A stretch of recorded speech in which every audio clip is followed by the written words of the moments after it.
Hi guys, welcome to Football Mad Dad. So I'm going to give you the match overview of Man United versus Crystal Palace. Well, the team lineups was Man United kept the same team that beat Arsenal. When I saw the lineup, I was pretty disappointed, to say the least. Understandable why it was the same lineup, because if you think about it, Ralf only had one training session, and I think that was for 45 minutes because it started raining, so they couldn't do pitch training. So yeah, that's probably why he kept the same team. The formation that everybody thought that they were going to set would have been a 4-3-2, but yeah, that I don't think happened in the game.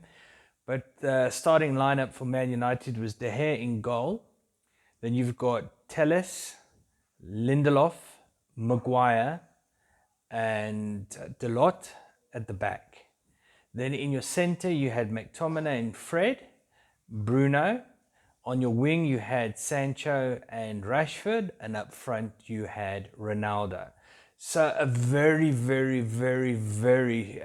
let's say, same looking team as an Oli team, with your midfield pinnace was your McTominay and Fred. So not really much change from Michael and from Oli, and now to Ralf. Crystal Palace's lineup, no surprising. I think they went with a 4-3-3 with their goalkeeper as well. And Crystal Palace's lineup, it's over here. But yeah, it's Benteke and Zaha and Abor. I can't say his name. At the front line. I think Gallagher in midfield. So a team that's lost the last two games and drew the one before that. So not on great form. But yeah, anything can happen. The first 30 minutes, Man U versus Crystal Palace, was probably the best football Man United has played in a long time. They press attacking soccer, on attacking football. They also then changed their format. So the back four stayed there. Then they did three lines of two. So you had your two, which is, let's say, McTominay and Fred. Then you had Bruno and Sancho. Then you had Rashford and Ronaldo working as twos. So it was pushing all the way up into Crystal Palace's half, making it very difficult for Crystal Palace to break out and get into Man United's half. So a total, you could see there was a plan, which with unfortunately Oli and that there was no plan. But here you could see there was structure, there was a plan, there was control. It doesn't matter how bad Crystal Palace played, but you don't know how bad they played or how good Man United played. So a lot of people said, yeah, Crystal Palace didn't pitch up, they didn't turn up, they didn't play well. It could have been because Man United didn't let them play well. So you got to think of that two sides, glass is half full or half empty. I think Man United didn't give them chance to play. They couldn't get the ball out to their front three, so they couldn't actually threaten Man United whatsoever. The first half, plenty of half chances, no clear-cut chance, but plenty of chances. They could have been 2-3-0 up, which would have been the best start of the game.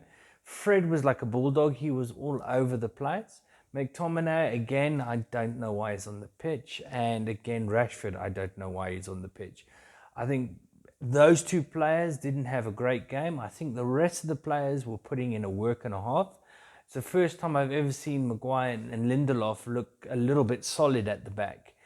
Maguire had a huge head injury, going up to knock the ball out from a corner. The other guy headbutted him straight on the chop, cut just on the top of his eye over there, but putting his body on the line. We haven't seen this from a Man United team in such a long time.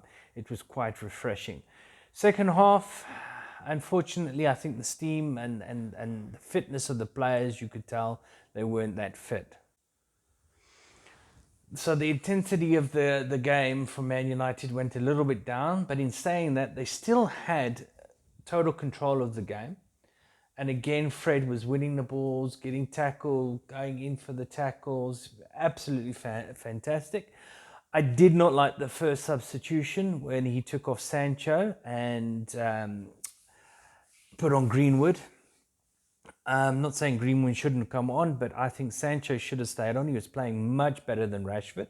I think Rashford should have been the one going off and Greenwood coming on for Rashford. And then maybe swapping then Sancho to go on the right and Greenwood to go on the left. It would have been a perfect substitution. Then we saw McTominay playing the whole 90 minutes. Again, I don't know why. He takes off Bruno and puts on Donny. So it looks like Donny is in that mark of he can only play in the number 10 role, which is Bruno's role. So he's never ever going to get a game if Bruno's never injured, because Bruno is probably one of the best players in Man United squad. So he's not going to get a see in with this manager. In saying that, he did a few tackles in. He's well positioned. I think he would suit Ralf's team as well. Champions League's coming up, so that's going to be another one to see what's going to happen there with the team selection. But again, Donny came in. He looked assured again. He played well again.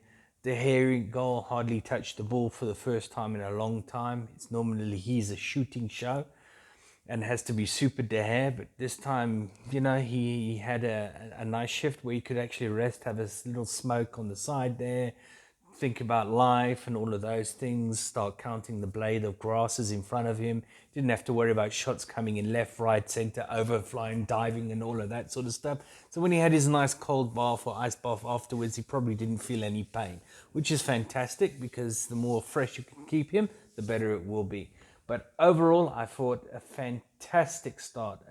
There was game plan. There was everything that you wanted to see. Match ended 1-0 to Man United.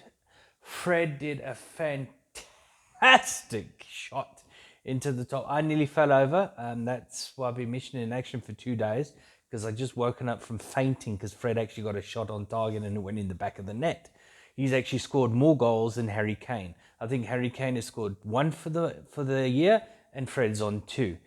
And Fred has scored more goals this year than he's done for the past 3 years. It's absolutely fantastic. But Fred looks reborn. I think if you keep Fred in the position that he's supposed to be playing in, he is a good player. He will give everything for the badge. And that's what you need in Man United. That's why I like Bailey.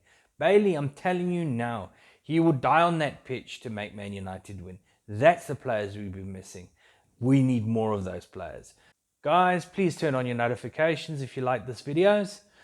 Also, comments below, subscribe, and follow us on TikTok, Facebook, and Instagram.